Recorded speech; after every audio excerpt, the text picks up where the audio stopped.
llamaba venta trastiberium porque era la venta detrás del Tíber. El Tíber, como ustedes saben, es el río que ahora ya no está en los márgenes de Roma, sino en el centro de Roma, pero en la época del derecho romano inicial, quiritario, se salía de Roma cruzando el Tíber. Entonces el ciudadano romano no se lo podía esclavizar. Si no cumplía una deuda no se lo podía esclavizar, pero sí se autorizaba que se lo pudiese vender fuera de los márgenes de Roma. Y por eso se hablaba de la venta trastiberium, es decir, el acreedor podía detener al deudor y venderlo detrás del Tíber. Y si incluso en ese derecho romano clásico, y digamos primitivo más que clásico, si efectivamente no se podía lograr la venta y el acreedor no veía satisfecho su crédito a través de esa venta de su deudor, tenía hasta el derecho a despedazarlo, lo podía atar de sus extremidades a 4 carros y despedazarlo. Fíjense hasta dónde se llegaba la idea del cumplimiento del contrato. No me cumplían con el contrato, podía detener, vender o despedazar al deudor. Obviamente que esto es incompatible con el estado de evolución hoy de la ciencia jurídica anclada en el respeto de los derechos humanos. Lo hablamos en la primera clase, ¿no? Cuando dijimos que el derecho de los contratos también tiene un sustento constitucional en los derechos humanos. Hoy no concebimos estas ideas. De hecho, les recuerdo a todos los que están en esta sala que en Argentina, por ejemplo, hasta la presidencia de Mitre, que fue la primera presidencia histórica constitucional en la Argentina, existía la prisión por deudas. Es decir, si una persona no cumplía con sus obligaciones, podía ser encarcelado. Estas son ideas hoy absolutamente del pasado, ¿no? Y por eso que, como lo decimos también en la secuencia de PowerPoint, hoy hay límites al principio de obligatoriedad. El contrato obliga, pero el contrato obliga dentro de ciertos límites. Es un tema que también se nos presentaba en el régimen anterior. En el Código de Vélez, y viene a cuento hablar del tema del Código de Vélez hoy, porque en el Código de Vélez había una regla que actuaba como el antecedente del texto que tienen en pantalla. ¿Están viendo el artículo 959? Bien. El antecedente del artículo 959 en el Código de Vélez era el artículo 1197. Seguramente alguno que está en la sala va a tener a mano, podrá entrar en Folec, entonces estamos hablando de esto, y puede buscar. Ustedes saben que están los códigos vigentes y los códigos derogados. Ahí busquen el Código Civil y busquen el artículo 1197. A ver, alguno que lo tenga a mano, lo lee y lo razonamos entre todos.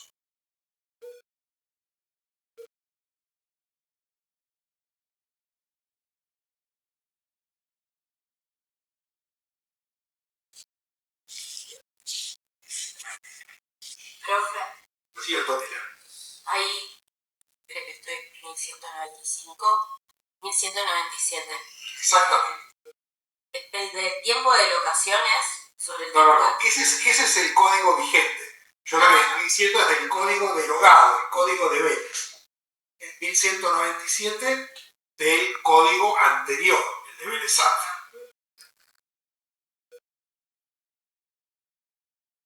A ver, Matías. Sí. Sí. No te escuchamos. Perdón, tenía que Perdón. es el que dice las convenciones. Exacto. Las convenciones hechas en los contratos forman para las partes una regla a la cual deben someterse como a la misma. Fíjense la formulación.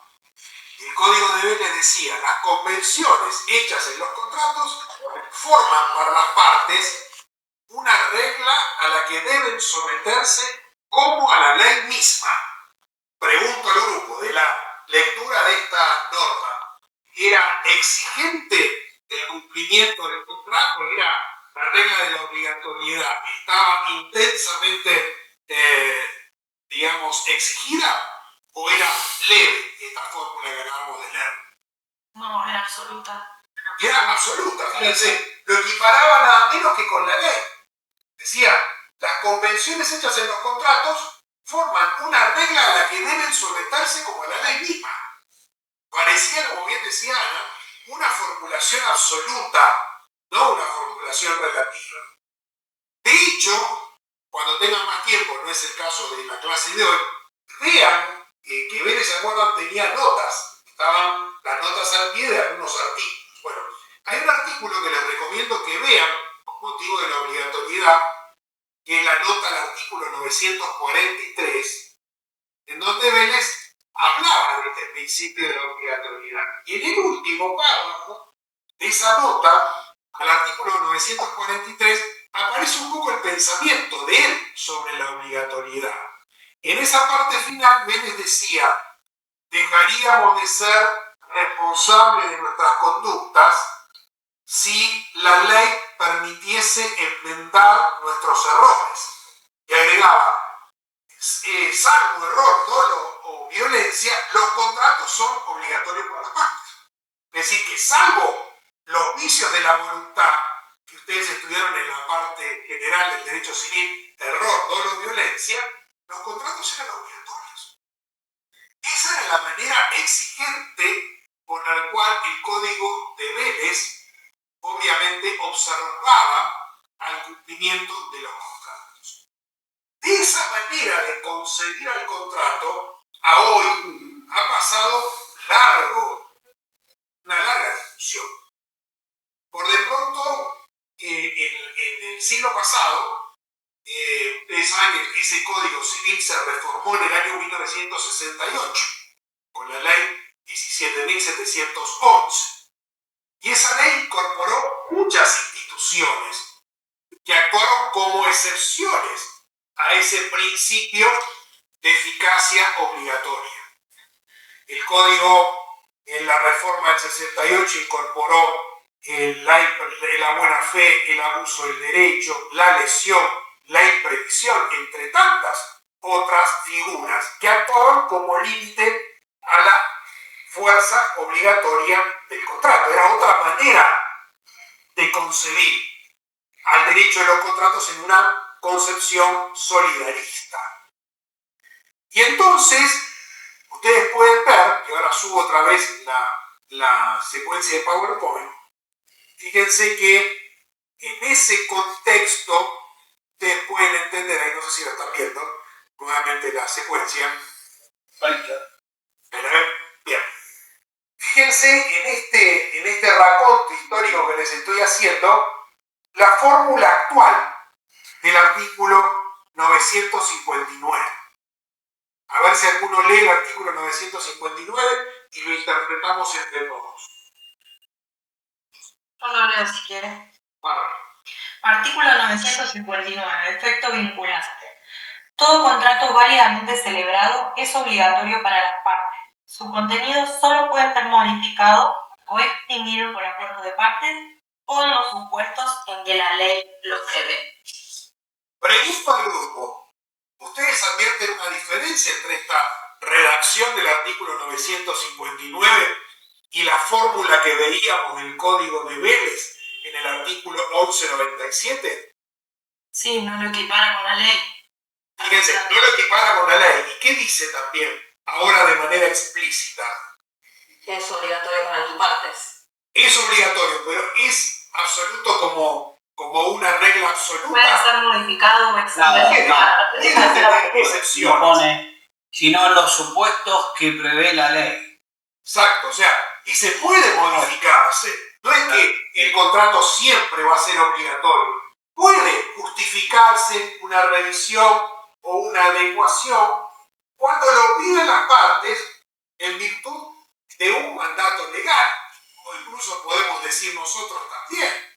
Lo puede hacer el propio juez en virtud de la aplicación de una regla de orden público. Entonces ustedes ven cómo cambia la cuestión. Obviamente que se afirma el principio de obligatoriedad. En eso no quiero generar ninguna duda. El principio de obligatoriedad también rige de una manera intensa en el Código Civil y Comercial, pero lejos está de funcionar como un principio absoluto, porque tiene límites que pueden de alguna manera menguar esa obligatoriedad. De hecho, vale la pena recordar esta tarde que los principios jurídicos que vimos en la unidad número 1 frecuentemente actúan como límite a la autonomía de la voluntad y de la fuerza obligatoria del contrato. Si yo debo obrar de buena fe, si yo no puedo ejercer de manera antifuncional mis derechos, ciertamente que allí encuentro límites a la fuerza obligatoria del contrato. Lo que se ve ciertamente reforzado en algunas categorías jurídicas. Fíjense que al pie ustedes verán el reconocimiento del principio de la buena fe y verán también la referencia a los contratos por adhesión y a los contratos de consumo y al tema de las cláusulas abusivas. ¿Se acuerdan del tema de las cláusulas abusivas que vieron hace algún tiempito atrás? ¿Qué eran las cláusulas abusivas?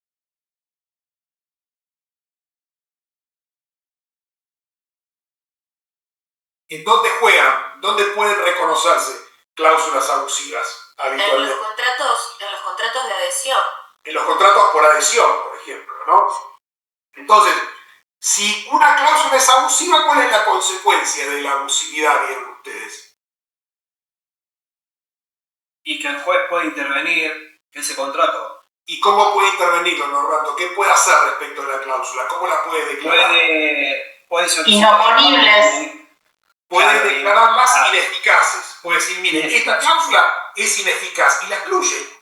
La quita del contrato. Es lo que se llama la nulidad parcial. Y entonces uno dice, pero ¿y entonces cómo juega la obligatoriedad? Bueno, es evidente que en algunas áreas contractuales la obligatoriedad juega de un modo diferente. ¿Por qué juega de un modo diferente o más acotado? Porque está de por medio también la tutela, la protección de un deber jurídico, la interdicción de determinados comportamientos antifuncionales, como pueden suponer el abuso. Entonces ahí estamos integrando conceptos que ustedes ya estudiaron y que sirven para justificar o para ejemplificar con estos límites al principio de la eficacia vinculante del contrato. ¿Se entiende lo que les estoy explicando? Bueno, además de esto, es interesante también que ustedes sepan que en situaciones de excepción también se admite, como lo reconoce el propio artículo 959, que una ley pueda de alguna manera incidir sobre el contrato. Esto se da sobre todo en los contextos de emergencia. A veces se puede dictar una ley de emergencia que impacta sobre un contrato. Y esto lo hemos vivido. Ahora bueno, voy un poquito para adelante y después volvemos para atrás, ¿no? Pero bueno, fíjense, en materia de emergencia, acá no lo marqué, ustedes recordarán cuál fue la última emergencia que todos los que estamos en esta sala vivimos. La del 2001. La compatibilidad. No, tuvimos una más reciente. ¿Cuál fue? Alguien lo dijo. La pandemia. La pandemia del coronavirus, que fue una situación de emergencia sanitaria que tuvo impacto sobre el derecho a los contratos. Ustedes, todos los que están en esta sala, recordarán la cantidad de normas que dictó el Estado para intervenir sobre los contratos. Por ejemplo, se intervinieron las relaciones locativas. Se establecieron reglas de protección de los locatarios. Hubo una intervención del Estado sobre el contrato. Bueno, esa es una posibilidad excepcional que el derecho de los contratos admite. Obviamente, como se ha dicho entre nosotros, lo explicamos muy bien el maestro Attilio Alterini, no es que con la emergencia se puede, digamos, alterar el orden jurídico y desconocer los límites del sistema constitucional. Dice muy bien Alterini en este trabajo que les estoy poniendo ahí un parrafito, fíjense la parte final que les subrayo, dice Alterini, el derecho de la emergencia constituye un subsistema dentro del derecho común. Esto quiere decir que no puedo yo con el derecho de la emergencia desconocer los valores fundantes del sistema jurídico. Bueno, en Argentina tenemos una vastísima experiencia en materia de emergencia, especialmente interviniendo sobre los contratos, que llegó a conformar una verdadera doctrina judicial en precedentes de la Corte Nacional. Fíjense, ahí yo solamente les marqué algunas de las tantísimas causas que actúan como leading case en la Argentina en materia de emergencia. Justamente precedentes que se remontan a un siglo. Y ese primero que tienen en pantalla, Agustín Ercolano contra Lanteri y Rey-Shaw, es un precedente de intervención del contrato en materia locativa de la década del 20 del siglo pasado. Es decir, tiene más de 100 años ese precedente. Bueno, hoy la jurisprudencia de la Corte es mucho más estricta a la hora de admitir la emergencia. Hay un precedente que a mí siempre me gusta citar, justamente dictado por la Corte en la época de la emergencia del coronavirus, el famoso caso gobierno en la Ciudad de Buenos Aires contra el Estado Nacional. ¿Se acuerdan de esa causa que tenía que ver con el cierre de los establecimientos escolares? Es un tema que excede los contratos, pero allí la Corte se pronunció sobre el tema de la emergencia. Y Lorenzetti, en el voto por, digamos, por su propia fundamentación en ese precedente, hace como una historia de los precedentes de la Corte en materia de emergencia y dice que los precedentes de esta Corte establecen que el ejercicio de los derechos pueden ser restringidos parcialmente y durante un tiempo limitado cuando es una medida razonable y proporcional en una situación de emergencia. Es decir, admite que la Corte ha dicho que se pueden restringir excepcionalmente los derechos contractuales si esa restricción es temporal, es parcial y no desnaturaliza el derecho de la persona a la que se afecta. Por tanto, es una medida, como dice el precedente, razonable y proporcional.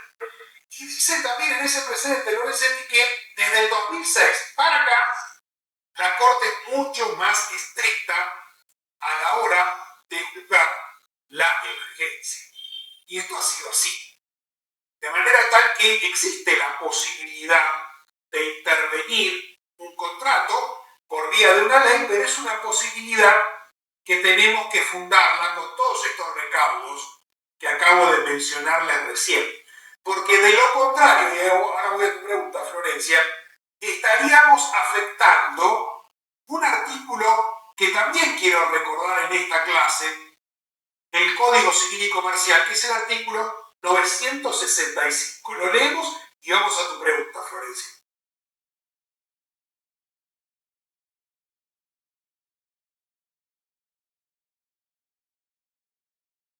Cualquiera que lo tenga lo lee y lo analizamos. El actual, del código actual, ¿verdad? El código viene, exactamente. Bueno, lo leo. El artículo 965, derecho de propiedad. Los derechos resultantes de los contratos integran el derecho de propiedad del contratante. Bien. ¿Qué significa eso? ¿Qué se les ocurre que nos está diciendo ahí el Código Civil y Comercial? Que las deudas integran su patrimonio, son su acervo patrimonial, su... Es decir, que en realidad los derechos económicos que circulan por el contrato están comprendidos en qué garantía constitucional. La de la propiedad. La de la propiedad. Entonces tienen anclaje constitucional en el contrato. Es decir, hay una protección constitucional del contrato. Esa norma tiene que ver con todo este de derecho de emergencia que acabo de mencionar. No es que yo puedo hacer lo que quiera con una norma de emergencia. La norma de emergencia no puede afectar de manera irrazonable el derecho de propiedad que está amparado y protegido también en el ámbito del derecho de los contratos. Ahí aparece esa conexión entre la doctrina de la Corte en materia de emergencia y esta consolidación de esa doctrina que plantea el Código Civil y Comercial. Como límite, obviamente, la intervención del Estado. Es decir, ahí se refuerza la idea de la fuerza obligatoria. Si bien la fuerza obligatoria no es absoluta, tampoco podemos avanzar sobre la categoría contractual de manera irrazonable, porque si lo admitiésemos, estaríamos cuestionando la idea misma de propiedad que subyace en el fondo de la categoría contractual. Voy a tu pregunta, Florencia. No era una pregunta, era con respecto al fallo que leímos, que vimos, lo que dice la Corte siempre en general, y también con las otras garantías constitucionales, es siempre el principio de razonabilidad y proporcionalidad, y no escapan los contratos a ese... Así incluso a cualquier derecho humano, salvo algunos básicos, todos se pueden suspender por un tiempo limitado, proporcional, razonable. Exactamente. Esa misma lógica del juego de las garantías también se aplica en el ámbito de la intervención legislativa de los contratos. Porque fíjense que acá estamos hablando de una situación excepcional. Un contrato que es intervenido por parte del Estado. Bueno, esto se ha dado en todo el mundo. Y en la medida en que sea razonable, justificada, limitada en el tiempo, bueno, salvo en esos casos, esa interferencia no se la puede admitir, porque importaría no solamente cuestionar la tutela constitucional del contrato, sino afectar este principio de la obligatoriedad. Entonces, está claro esta idea del principio de la obligatoriedad, de la evolución del principio y de lo que hoy significa en nuestro sistema jurídico. ¿Lo tenemos claro eso?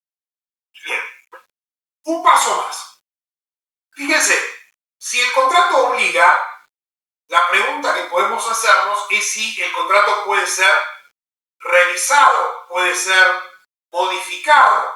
Ya hemos visto esta hipótesis de intervención legal. Hemos visto que eso es excepcional.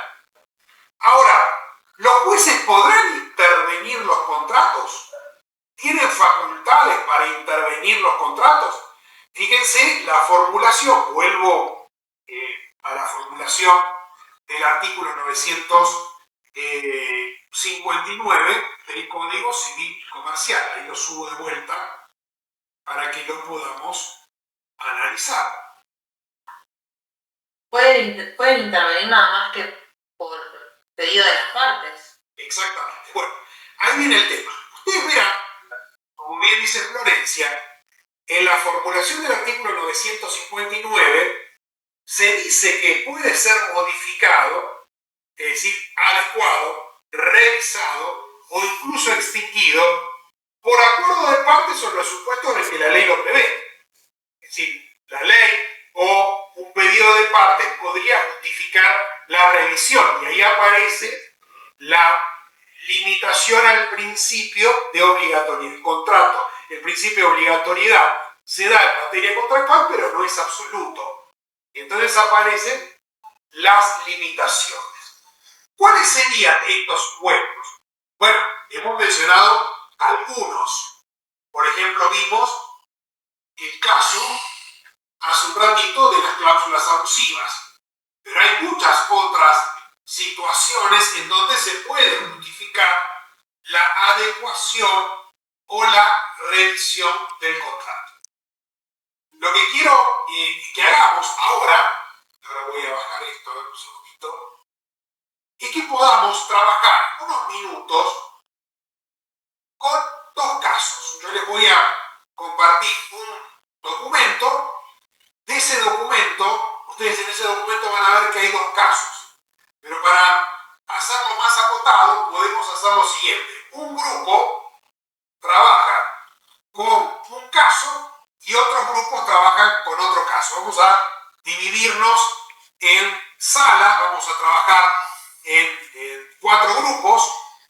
esos 4 grupos vamos a trabajar de este modo. El grupo 1 y 2 van a trabajar con con el primer caso, y el grupo 3 y 4 trabajan con el segundo caso. ¿Se entiende? Voy a generar 4 salas. La sala 1 y la sala 2 trabajan con el primer caso, la sala 3 y la 4 con el segundo caso. 15 minutos nada más para que puedan lean cada uno su caso y lo discuten y lo volvemos a tratar en sala para integrarlo con esta primera parte y hacemos un cierre de la clase aplicando estos conceptos. Bueno, les voy a compartir primero en el chat en el documento. A ver, un segundo.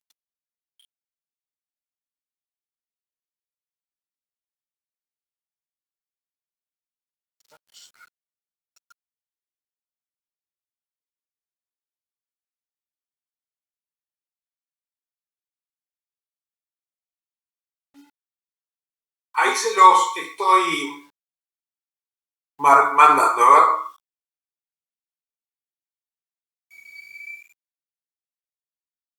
A ver, un segundito. A todos.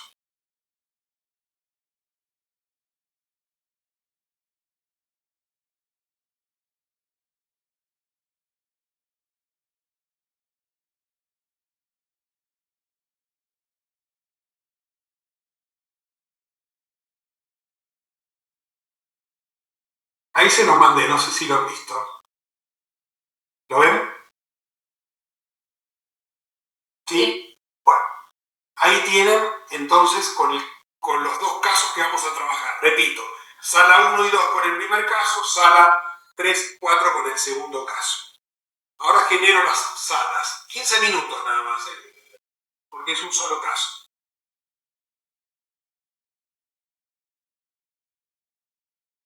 Ahí están los vínculos creados, ¿verdad? Tienen que aceptarlas. ¿Vamos?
Leemos el caso así de manera individual y después lo vemos. Sí.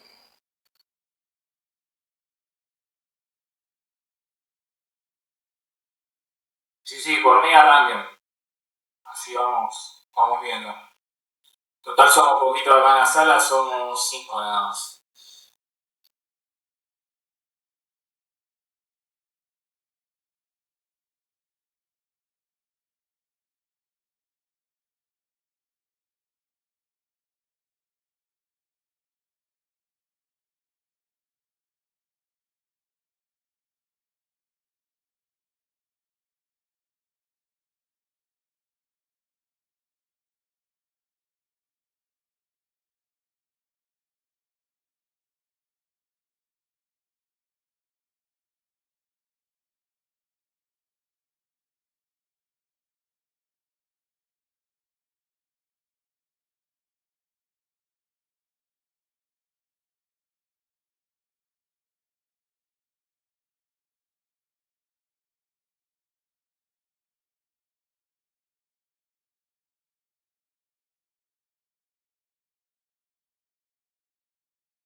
Están trabajando.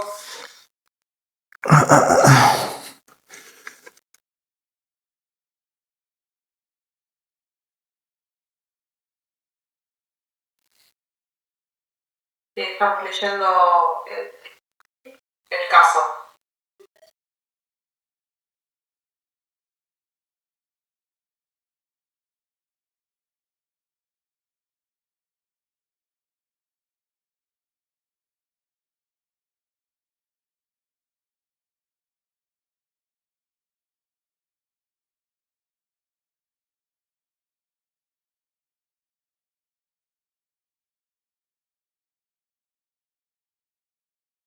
¿Ya lo terminaron?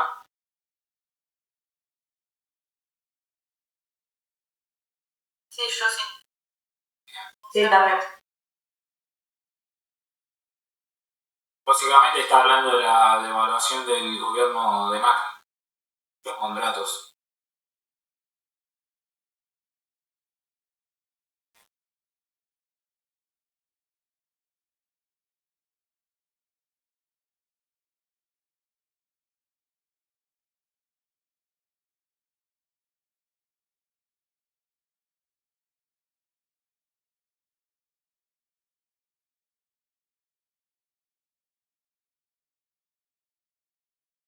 Yo lo que me gustaría saber es, más allá de analizarlo y charlarlo, no hay que hacer nada más, No, nada más. Yo también pensaba lo mismo, pero Por ahí Sí, hay que hacer una apuesta en común, o sea, con lo que acabamos de leer, me parece. Hay que hacer como una relación, un debate. sí, del caso, o sea, qué es lo que pensamos. Bien. Por ahí estaría bueno que lo leamos entre todos y que ya vayamos haciendo la apuesta en común, si les parece. Dale, por mí está bien. ¿Querés leer, Ana? Así vamos viendo y después vemos. No sé si los chicos ya terminaron de leer o ya tienen alguna idea o algo. No sé cómo les parezca. Yo creo que en base al caso, lo que pasó, lo que cuentan en el caso está dentro del parámetro de lo legal. No sé si llegaron a leer la sentencia del final. Si quieren, no sé cómo quieren trabajar tampoco. Sí, leamos el básico, si vos querés, sí, lee el primer caso y vamos. Me mando a leer y si quieren El primer caso es cortito. El primer caso es cortito. Bueno, base fáctica del primer caso. La empresa distribuidora del Sur, Sociedad Anónima, pretendió ajustar un contrato de deuda pactado en dólares estadounidenses. La compañía invocó para ello la teoría de la imprevisión, argumentando que la fuerte devaluación de la moneda nacional en 2018 representó un evento extraordinario e inesperado que rompió el equilibrio económico del acuerdo. Sostuvo que las variaciones cambiarias son un fenómeno imprevisible en el contexto histórico y económico de Argentina, por lo que califican como un suceso imprevisto bajo la normativa civil y comercial. La actora argumentó que la devaluación real superó con creces las previsiones de los expertos, indicador de dólar futuro. La contraparte era una persona humana vinculada al sector empresarial. El conflicto se originó a partir de un contrato de reconocimiento y refinanciación de deuda suscrito el 14 de diciembre de 2017. En virtud de dicho acuerdo, la empresa actora se obligó a pagar la suma de $535.410.40 en 50 cuotas mensuales, las cuales podían cancelarse en dólares estadounidenses o en pesos argentinos, utilizando un tipo de cambio promedio para la conversión. En su demanda propuso que las cuotas pendientes sean pagadas de acuerdo a la unidad de valor adquisitivo UVA que informa el Banco Central. La sentencia de primera instancia, convalidada por la Cámara, concluyó que al elegir una moneda extranjera para refinanciar sus obligaciones, la parte deudora asumió voluntariamente el riesgo cambiario inherente a dicha decisión, más aún cuando la fluctuación de la divisa, aunque superior a las proyecciones del mercado, forma parte de las contingencias habituales que los contratantes deben anticipar. Lo que me hace dudar un poco de si la sentencia no es abusiva es el tema de que la otra parte era una empresa, que por algo lo dicen ahí. Por ejemplo, a mí lo que me... Una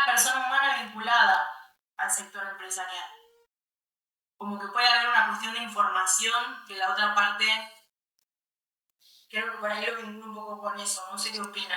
Sí, a mí lo que me hace un poco de ruido es, o por ahí lo que yo noto, es cuando dice la teoría de la imprevisión, alega la teoría de la imprevisión. Vos cuando haces un contrato, una empresa hace un contrato con otra empresa o con un particular, en alguna parte del contrato como que no estipulan eso, como que en caso de una contingencia o algo. No, en el 2017 eso no estaba. Pero, Aparte todavía no existía. ¿No? claro, igualmente en este país siempre hubo eso, ¿me entendés? Vos como empresa.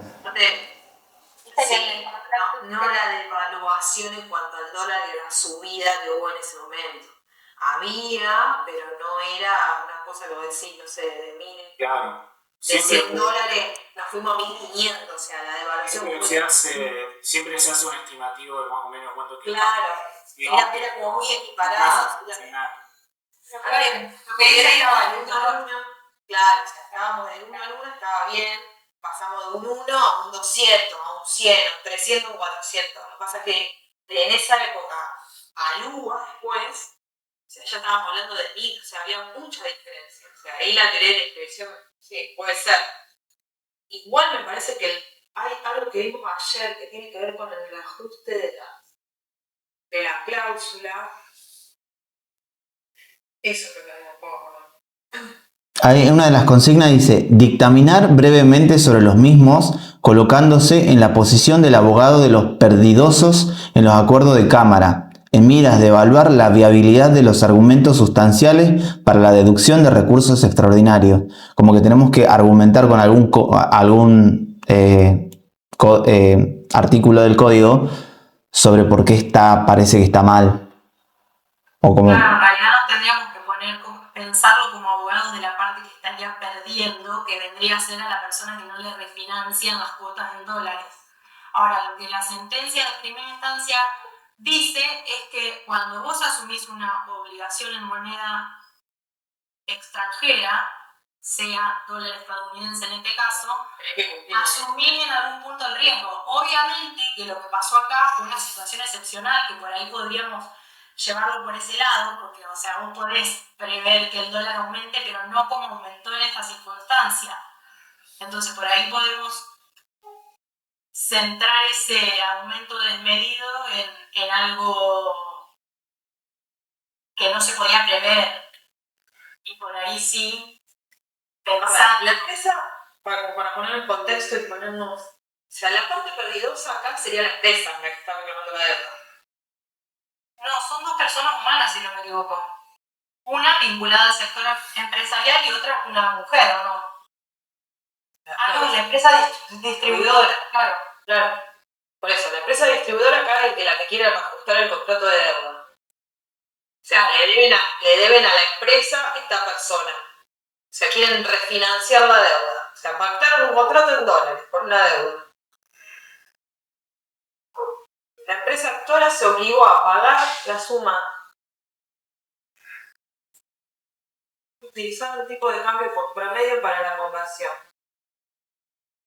En su demanda propuso que las cuotas pendientes sean, acá la sentencia, yo le dije una vez. Ahora, lo que dice, fíjate que el deudor asumió voluntariamente el riesgo cambiario. la empresa actora se obligó a pagar la suma de dólares en 50 cuotas mensuales, las cuales podían cancelarse en dólares o en pesos.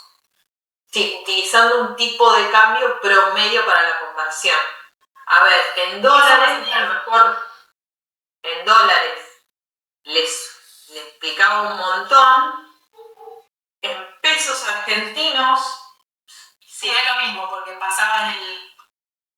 sí, a ver, para una empresa el dólar no, pero el tema es que no podían acceder tampoco al tipo cambiario, porque tenían por eso ya, tenían un límite para comprar.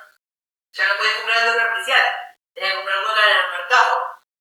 Si se financiaron en algún momento, no podían comprar tanto, entonces a ellos que les convenía. Las cuotas sean pagadas de acuerdo a la unidad de valor UVA, o sea, pagarlas en peso, pero no de acuerdo al valor que fluctuaba el dólar, sino el UVA. El UVA ya estaba establecido, era mucho menor, si no me equivoco, tendríamos que buscar eso, era mucho menor que el valor del dólar. Lo que es teoría de la imprevisión está en el artículo Eso te voy a preguntar. 1091. Mira, Sí. ¿Lo leo? dale. Dice, artículo 1091, Código de Sistema Comercial, imprevisión.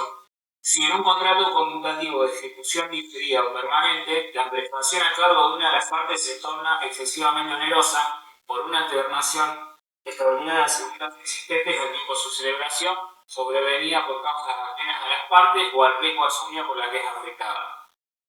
Esta tiene el derecho a plantear extrajudicialmente o pedir ante un juez por acción o como excepción la resolución total o parcial del contrato o su adecuación. Igual regla se aplica al tercero a quien le ha sido conferidos derechos o asignadas obligaciones resultantes del contrato. Y al contrato aleatorio si la prestación se torna excesivamente onerosa por causas extrañas a su área propia. Bueno, a partir de la lectura del artículo ya sabemos que la sentencia de primera instancia estuvo errada, porque si la teoría de la imprevisión te habilita a modificar un contrato que deviene excesivamente oneroso, como en este caso, entiendo que el juez tiene que intervenirlo, ¿o no? ¿Qué opinan ustedes? Porque está muy claro en este artículo. ¿O ustedes creen que no? Porque aparte acá habla claro, ¿no? En un contrato de ejecución diferida, es decir, de cuotas. Yo creo que esto me aclaró bastante la situación. Y aparte dice por una alteración extraordinaria de las circunstancias existentes. Claro. Está bien, en este país vos tenés devaluación casi todos los días. Sí. O acá se te fue de 1 a no sé cuánto, de Sí, o sea, no era previsible. Incluso eso lo reafirma en el tema del indicador del dólar futuro, que no estuvo ni cerca del índice al cual se inflacionó el dólar. Así que yo creo que para mí la conclusión es esa, que el contrato tiene que ser intervenido, ¿no? Y más teniendo en cuenta de lo que habló el profesor recién, de la obligatoriedad relativa. Yo creo que en busca de justicia para las partes o equidad o la estabilidad misma del contrato. Sí, ahí también podemos hacer referencia justamente al artículo 961 de la buena fe, porque dice que los contratos deben celebrarse, interpretarse y ejecutarse de buena fe, que obliga no solo a lo que está formalmente expresado, sino a todas las consecuencias que puedan considerarse comprendidas en ellos cuando alcancen en que razonablemente se habría obligado un contratante cuidadoso y previsor. A ver, para mí, cuidadoso y previsor claramente no fueron, porque si vos en el 2017 hiciste un contrato en dólares, cuando estaba pasando en menos de un semestre de 15 pesos a 17, es una locura. O sea, una cabeza hubiera sido lo razonable. Pero bueno, lo que me llama la atención es que lo quieran pasar al UBA. No tiene sentido. Porque estaba prácticamente igual. O sea, eso ahí lo que no me cierra, estoy delirando, pero estábamos bien iguales, estábamos en el monto. Las cuales podían cancelarse con pesos argentinos, pero aparte dice cancelarse en dólares por pesos argentinos. ¿Por qué poner? Claro, pero el peso argentino utilizando un tipo de cambio promedio. El cambio no era el precio intermedio entre el dólar compra y dólar venta. En cambio, el UBA lo que hacía por ahí es seguir los índices de inflación de no sé qué. Y el UBA era más caro, el UBA es más caro. El UBA en ese momento no sé si era más caro. Porque Sí, no tendría sentido que las partes lo pidan. El UBA arrancó con 17.26 y terminó a 21.15. Y el dólar llegó al anual a 16.50. Ahí ya tendríamos que investigar bien el... O sea, no. Por eso ahí, si vos me preguntás a mí, la sentencia no estaría mal. Si vos subiste un riesgo, en cuanto a la teoría de la imprevisión, fantástico. Bueno, equilibrado. Tiene sentido. Depende de... O sea, estás justificando razonablemente. O sea, también Es cierto, Es cierto, yo en un principio, antes de leer el artículo de imprevisión, bueno, vos que entendés que bueno, listo, te obligaste en dólares, ya sabés que el dólar en este país es variable y que, bueno, yo lo que entiendo que no sabía es que se iba a disparar como se disparó.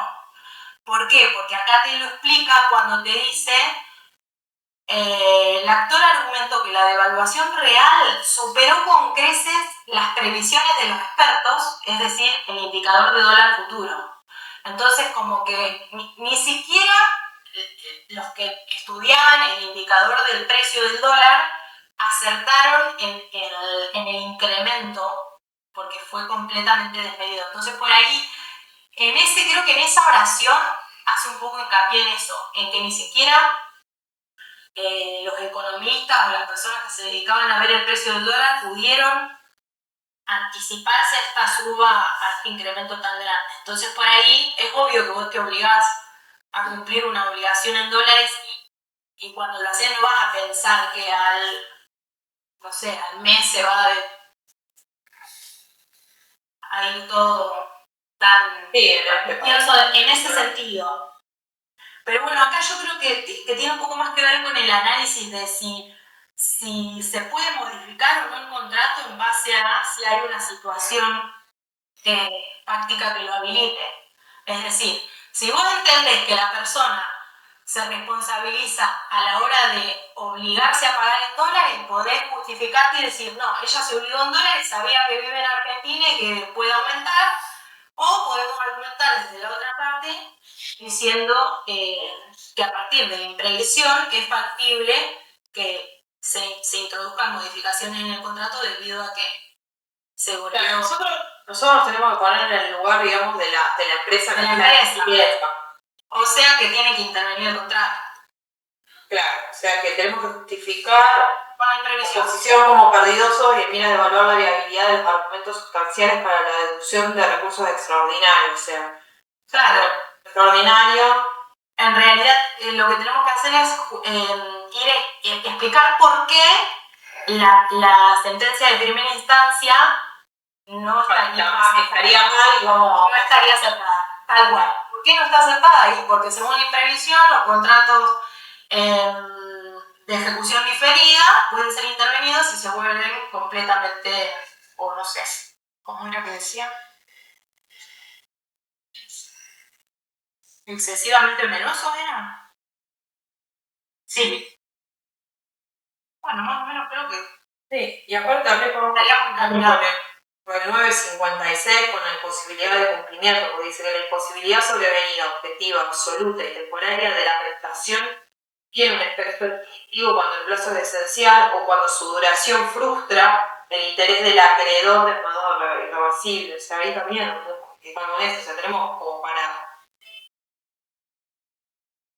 hacer un par de cosas.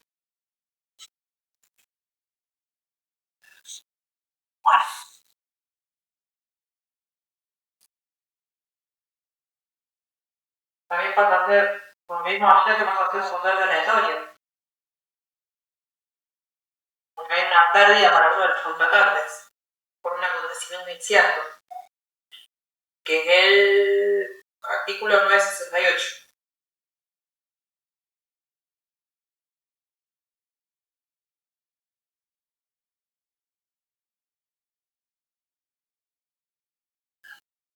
Claro.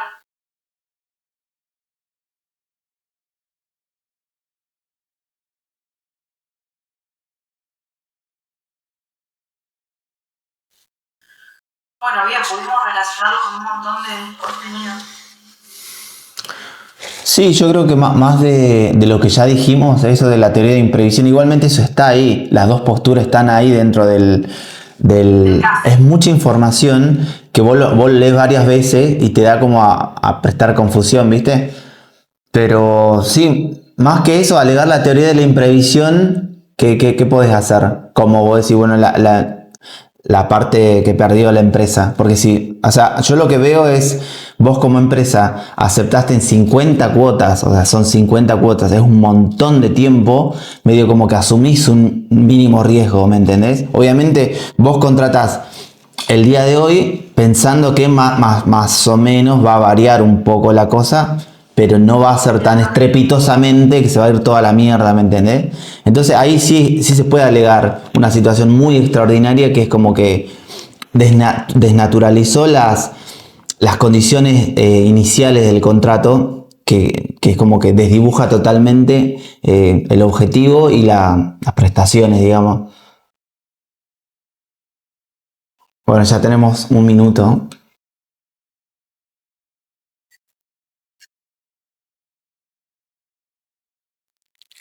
Además, en la patria, ¿no?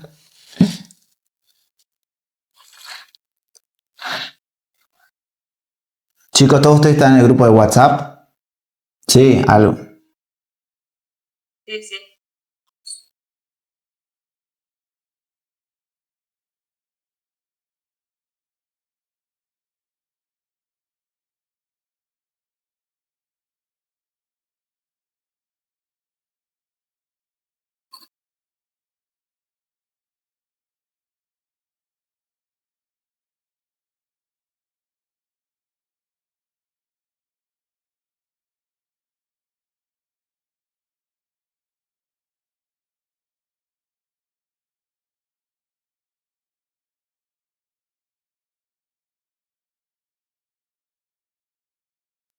Bueno, hemos vuelto. Así que, si les parece, podemos trabajar, aprovechando los minutos que nos quedan, para que tengamos tiempo para un cierre también. Me gustaría que trabajemos con el orden que estaban propuestos en la planificación que les mandé. Había caso 1, caso 2. El caso 1 lo iban a trabajar la sala 1 y la 2, y el caso 2, la 3 y la 4.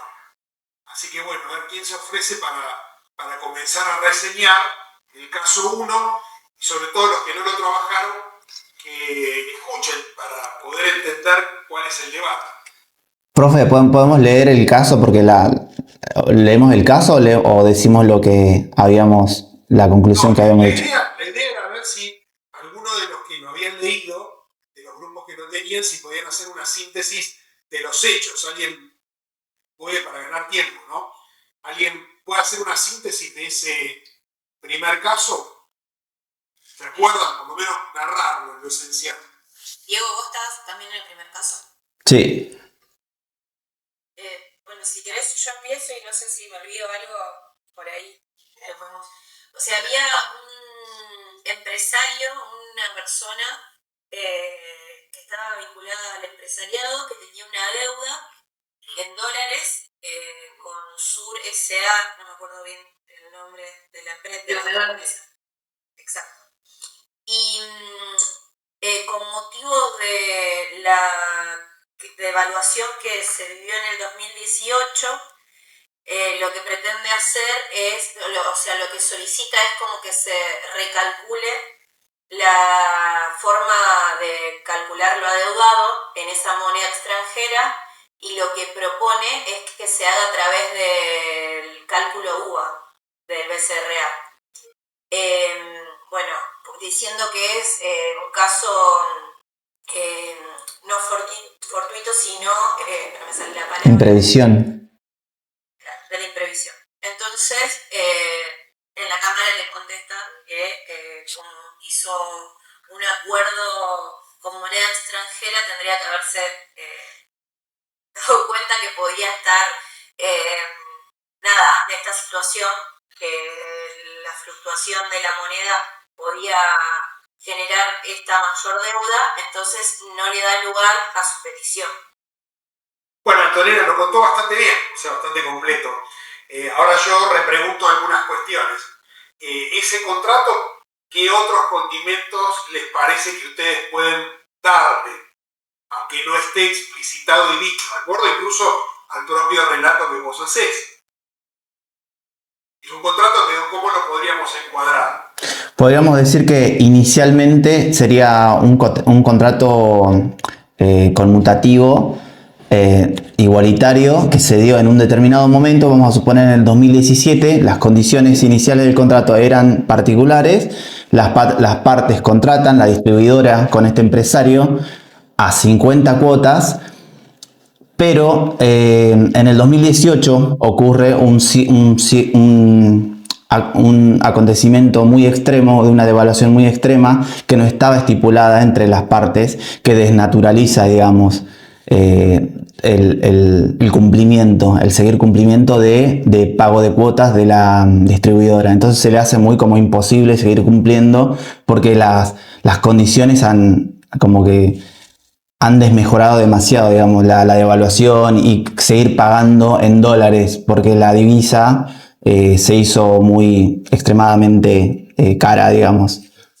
Bueno, varias cosas a partir de lo que también vos decís, Diego.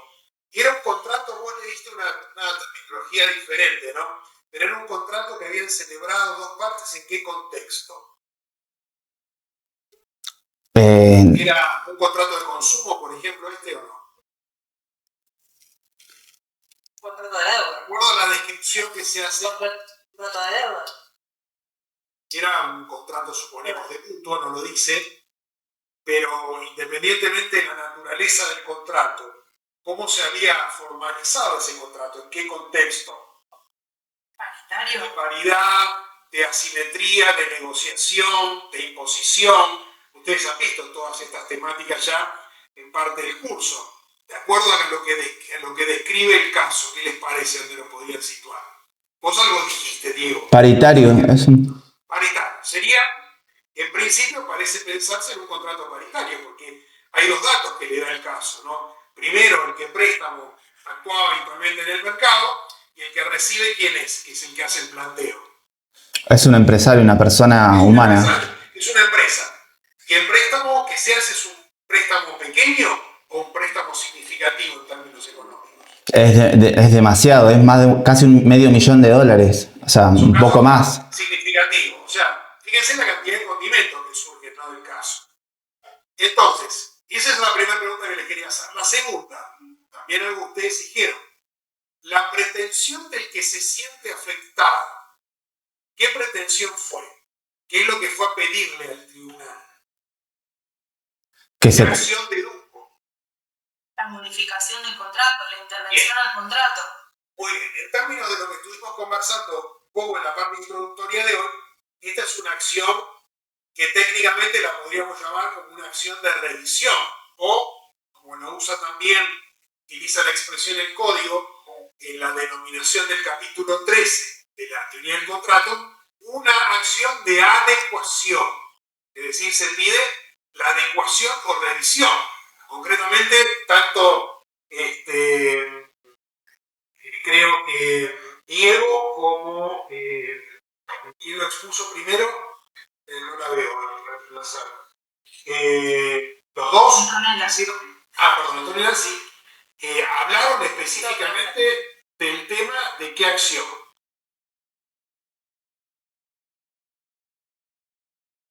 De que se quiere refinanciar la deuda.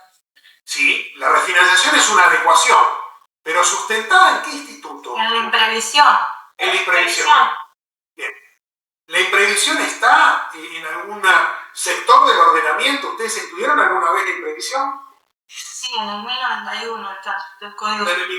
En el 1091. O sea, concretamente el planteo que fue a hacer es en base al artículo 1091. Y dijo, mire, yo pretendo la adecuación, porque se dieron los presupuestos del artículo 1091. ¿Y qué es lo que le contestó la Cámara? Y no solamente la Cámara, después el primer instancia hizo lo mismo, esto es un caso real. Que no, porque él se había comprometido a cumplir en la moneda extranjera y debía asumir los riesgos que conlleva obligarte en moneda extranjera, que es la variación de su valor. Es decir, que ratificó qué principio que también estuvimos trabajando en la clase de hoy. La obligatoriedad, el efecto vinculante. El principio de la obligatoriedad dijo, mire, este contrato debe ser cumplido, pero rechaza de algún modo la aplicación de la imprevisión, ¿no? ¿Qué argumento se emplea en el texto muy acotado donde yo les pasé? ¿Qué es lo que cuestiona principalmente la sentencia? ¿Qué es lo que podría estar en entredicho? ¿Qué es lo que hace que no se da para poder pretender la imprevisión? que no es algo imprevisto, o sea, que sabe la fluctuación del precio, digamos, del dólar, o sea, sabía el riesgo que asumía con la fluctuación del dólar.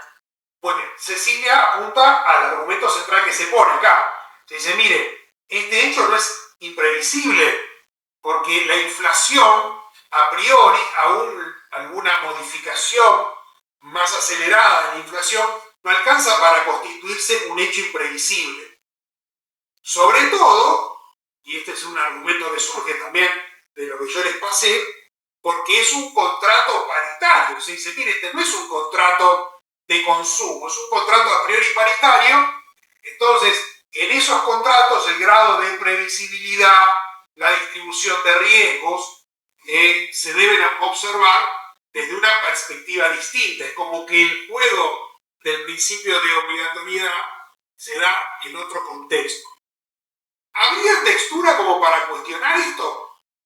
Y era un poco lo que les planteábamos en el caso. Por ejemplo, yo les decía si podían ir a una instancia superior. No estamos hablando en términos constitucionales, de que ustedes analicen el tema en perspectiva ajena a nuestra disciplina. Pero digo, ¿hay argumentos constitucionales como para eventualmente ir a un tribunal superior a cuestionar esa decisión?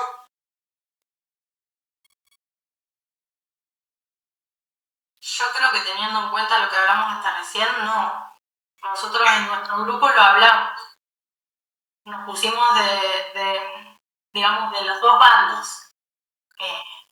Pero teniendo en cuenta que juega de una manera el efecto vinculante en el contrato paritario, como juega de manera diferente en un contrato de adhesión, y este contrato era paritario, o sea que fue acordado por las partes, la parte que se obliga debería ya ser responsable de a qué se obliga.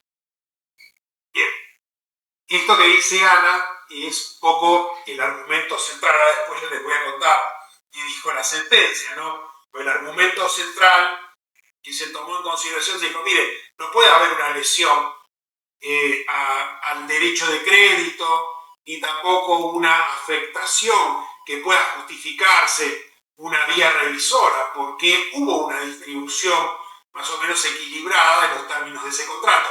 Incluso hay un dato, que no sé si ustedes lo vieron, que también es importante, es que se llegó a este planteo después de una renegociación, que no es que no hubo una renegociación, ya había mediado una renegociación previa. En base a ese acuerdo renegociador es que se planteó esta posibilidad de pagar en estos términos. Entonces todo eso fue valorado por el tribunal. Así que coincidimos entonces con Ana de que es complicado el planteo de una acción que pueda ser conducente para atacar la decisión de carga. Y el otro caso, el otro grupo, o los otros grupos, ¿era similar el otro caso a este que contamos? ¿O tenía simetría con este caso? A ver, las salas 3 y 4, caso 2. ¿Están ahí? ¿Alguno? Sí, se invoca también la teoría de la imprevisión, Sí. pero una situación también... Ahora nos puede contar Florencia para que los otros grupos que no escucharon el caso lo tengan presente. Entonces hacer la comparación. Sí, en este caso, que es lo que, bueno, hay dos partes, una compradora y una vendedora. La vendedora compuesta por herederos en un sucesorio que realizan una compraventa de un bien. La compradora entrega parte del dinero, le dan la posesión y pactan que se entrega el saldo del dinero, un 65%, algo así, cuando se haga la escrituración. La escrituración se dilata en el tiempo, no se termina de realizar porque vicisitudes de la sucesión. Y pasado el plazo, cuando quieren escriturar, cuando el comprador intima a las vendedoras, a estas herederas a escriturar, el monto en pesos se había devaluado. Entonces... porque había pasado casi una década. Había pasado casi 10 años, de 2014 a 2022. Bueno, lo que le dicen, él pide que las vendedoras, perdón, piden que se tenga en cuenta la teoría de la imprevisión porque el monto no es el que valía la casa en su momento, básicamente. Y no le hacen lugar. No le hacen lugar. Bueno, fíjense, Florencia cuenta también bastante. Sí, no sé quién está hablando. Sofía, ¿puedo agregar dos cositas?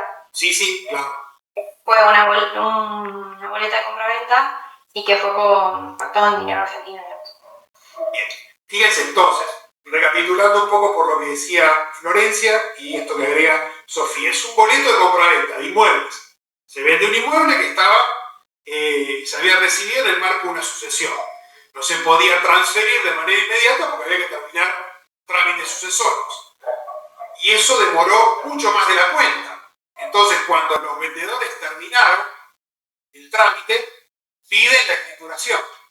Y efectivamente los compradores piden la escrituración. Los vendedores dicen, sí, escrituramos, pero queremos un reajuste del precio. Porque imagínense, habían pasado 8 años y como decía bien Sofía, uno de los temas diferentes entre un caso y el otro es que en el otro caso se había pactado en dólares. En este caso se pactó en pesos. ¿Qué problema tenemos hoy con relación que no está sacado desde hace mucho tiempo? No es que hoy lo tenemos desde el año 91. ¿Qué es lo que no se puede hacer con las obligaciones dinerarias? No se puede pactar en la Argentina. Por lo menos como de manera general. En algunos casos excepcionales sí. Pero ¿qué es lo que no podemos incorporar como regla general a todos los contratos o a las obligaciones? ¿Qué pactos? Indexatorios. Está prohibida la indexación, salvo en determinados supuestos que sí es posible la indexación. Pero como regla general no podemos indexar. Entonces usted pacta una obligación en moneda nacional y bueno, sabe que hay una contingencia muy fuerte de devaluación. Hoy, para compararlo con el caso anterior, quiero decir nada más, como no también, esto quizás lo han estudiado ustedes, pero se ha modificado por el DNU, que también lo mencioné en alguna clase, y hoy también hice una mención, modificó el 765, que es el régimen de obligaciones dinerarias, y hoy se puede convenir en dólares o en moneda extranjera, y ahí se establece que el pacto de abonar en moneda extranjera es válida y solo se libera el deudor si paga en moneda extranjera. Pero eso no estaba en estos casos que ustedes tienen aquí por delante. Consecuentemente, en este último supuesto se había pactado pesos y no se había podido incorporar ningún mecanismo de indexación.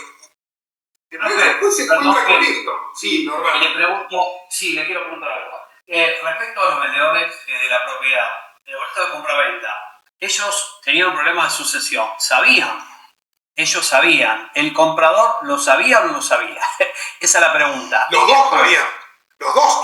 Comprador y vendedor lo sabían. Y a punto tal lo sabían, Norberto, claro, que habían diferido sine die la escrituración.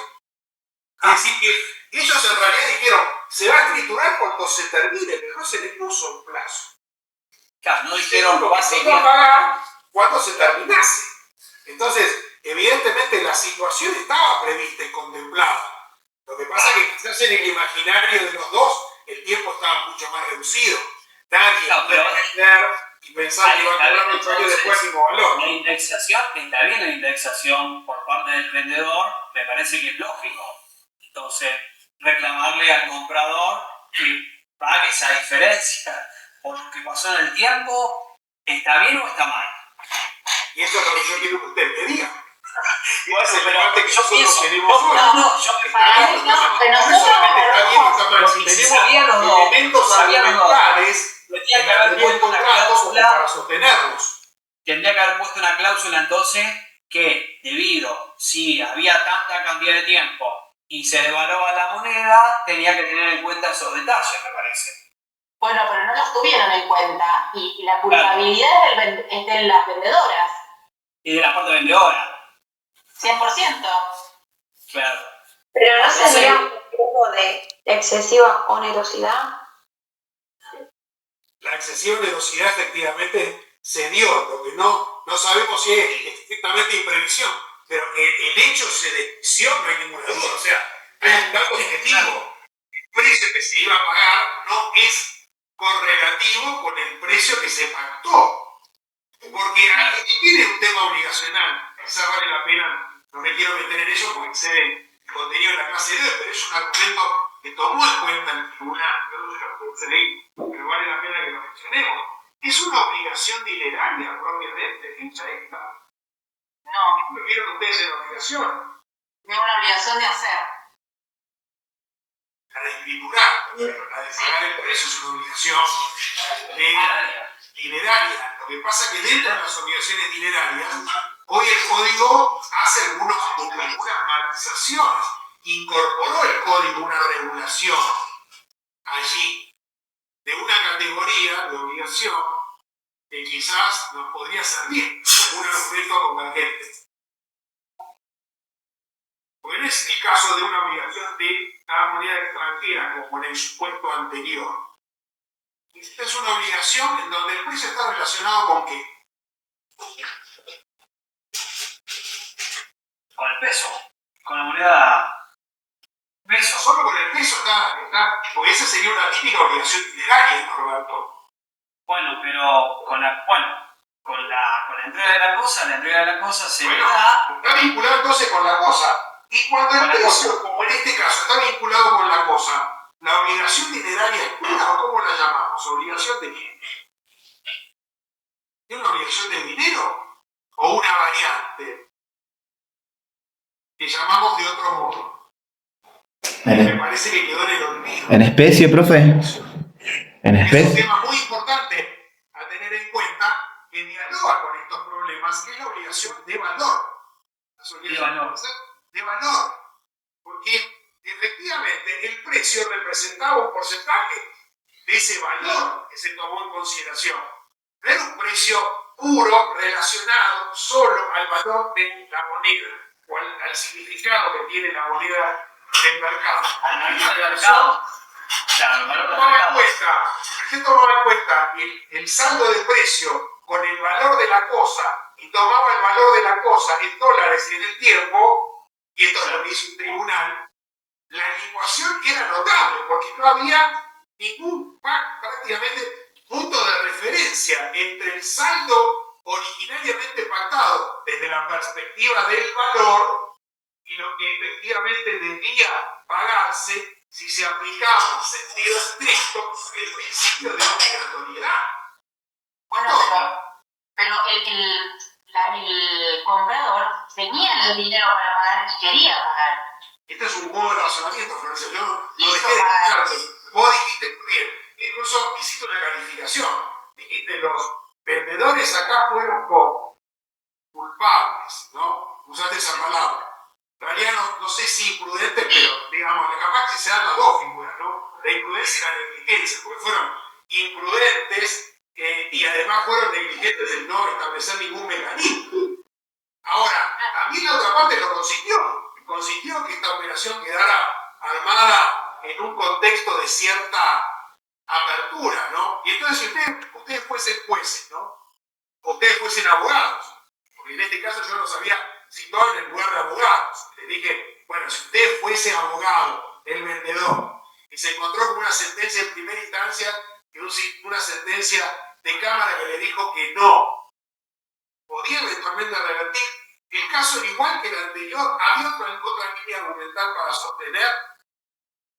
Profe, yo para mí lo interpreto como que también, más allá de que hay responsabilidad de parte de los vendedores, pero también hay interpretación o negligencia de parte de la parte compradora, sabiendo de que tanto tiempo pasó, iba a haber un problema. Debería haber llamado a la parte vendedora y haber acordado de decir, bueno, mira, no sale la sucesión, entonces no sale el título, directamente hagamos un acuerdo para que esto no se desmadre en cuanto al precio. Bueno, ese es un tema que también la Cámara analizó, las conductas de las partes. Esto que dice Roberto es un tema no menor, porque Florencia le atribuye a priori, parecería que en abstracto es correcto, ¿no? La responsabilidad de los vendedores, pero también los compradores fueron pasivos, es como que decían que pase el tiempo total que incluye el crédito.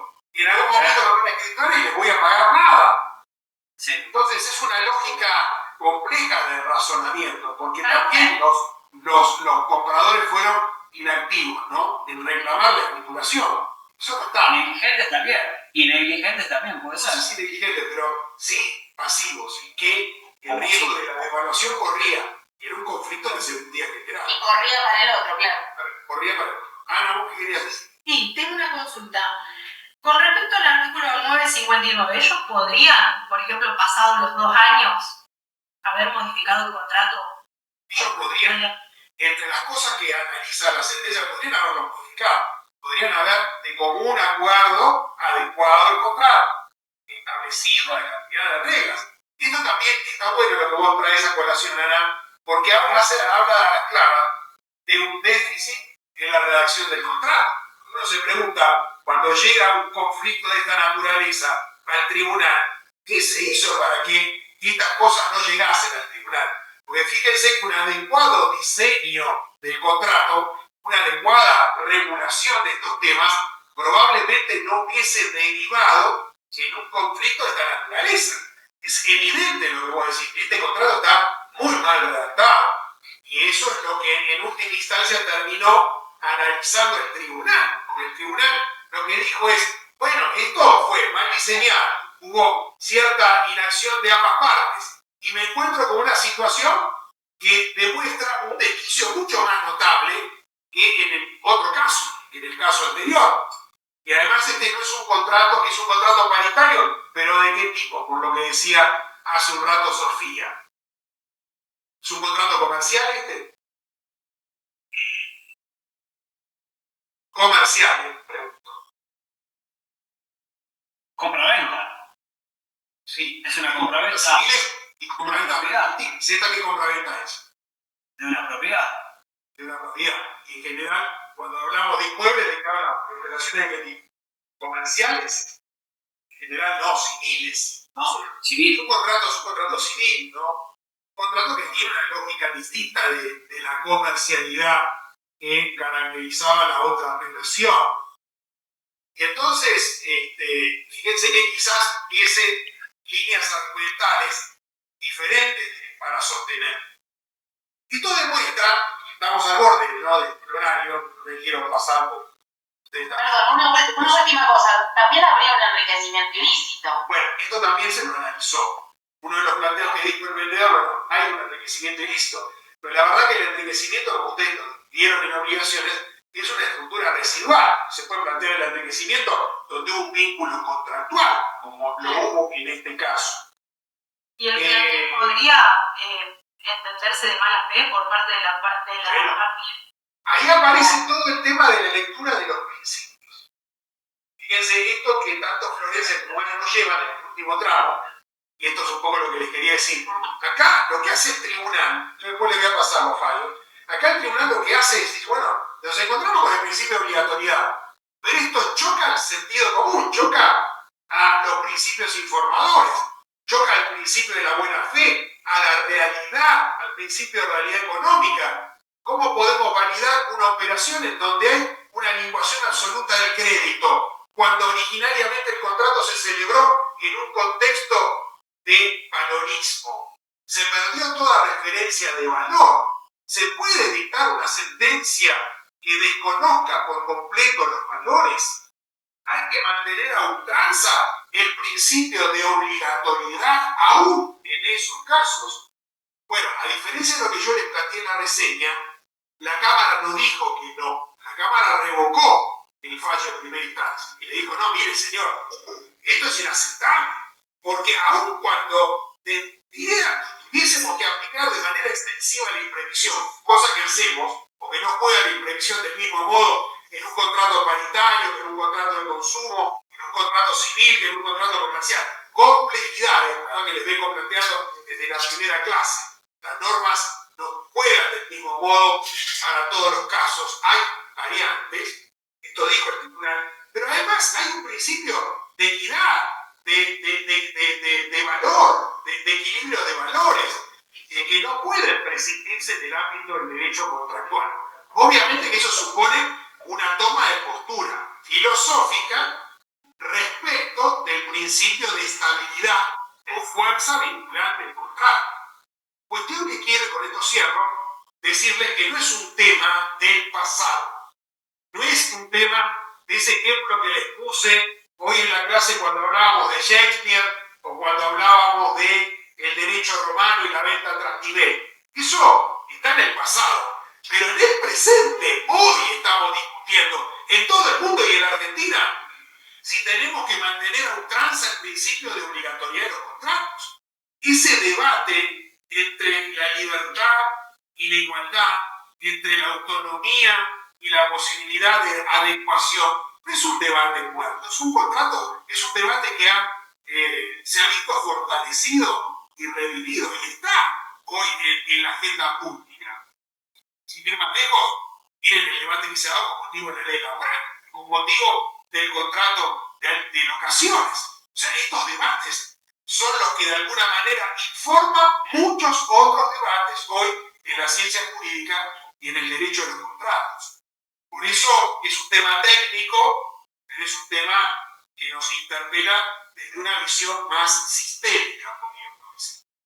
Así que hablamos de institutos, hablamos de reglas, hablamos de principios, pero nos bajamos a un caso también. Me parecía bueno que no escucharan un discurso vacío de contenido, sino que lo pudiésemos ver en concreto aplicado en su significación.